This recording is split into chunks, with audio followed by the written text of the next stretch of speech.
আমাদের হাসিনা আপদ চলে গেছেন ভারতে, ভারতে গেছেন, ভালো করছেন। এইখানকার যারা আপনার সমর্থক, যারা আপনাদের কর্মী পার্টির, তাদেরকে বিপদে পড়ে গেছেন। গত 15 বছর আপনার ভোট দিতে পারছিলেন?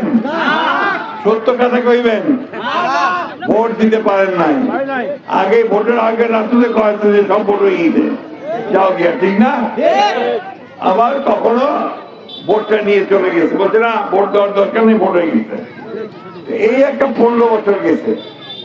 এখন একটা সুযোগ আসছে, আমাদের হাসিনা আপদ চলে গেছেন ভারতে, ভারতে গেছেন, ভালো করছেন। এইখানকার যারা আপনার সমর্থক, যারা আপনাদের কর্মী পার্টির, তাদেরকে বিপদে পড়ে গেছেন।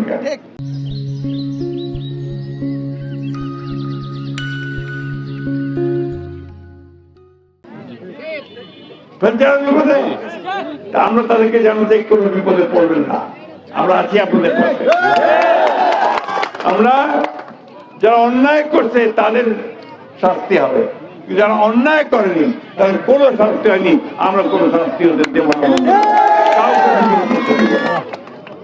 আমি তাই আমার মুসলমান ভাইদেরকে, বন্ধুদেরকে, হিন্দু ভাই বোনদেরকে সবাইকে অনুরোধ করব যে আসেন আমরা সবাই একসাথে একযোগে আমাদের এলাকার উন্নয়নের জন্য আমরা কাজ করি, এবং এই উন্নয়নের কাজ একমাত্র ধারে শেষ করতে পারে, আর কেউ করতে পারবে না।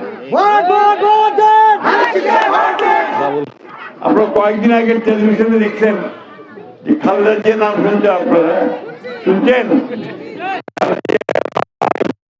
তার মারা যাওয়ার পরে জানাজাতে লক্ষ লক্ষ মানুষ আছে, গোটা ঢাকা শহরে মানুষ আর মানুষ, সবাই জানাজা পড়ছে আর কাঁদছে, বলছে আমাদের মা চলে গেল।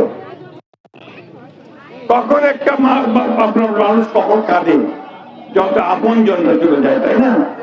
খালেদা জিয়া এরকম আমাদের আপন জন ছিল। কেন?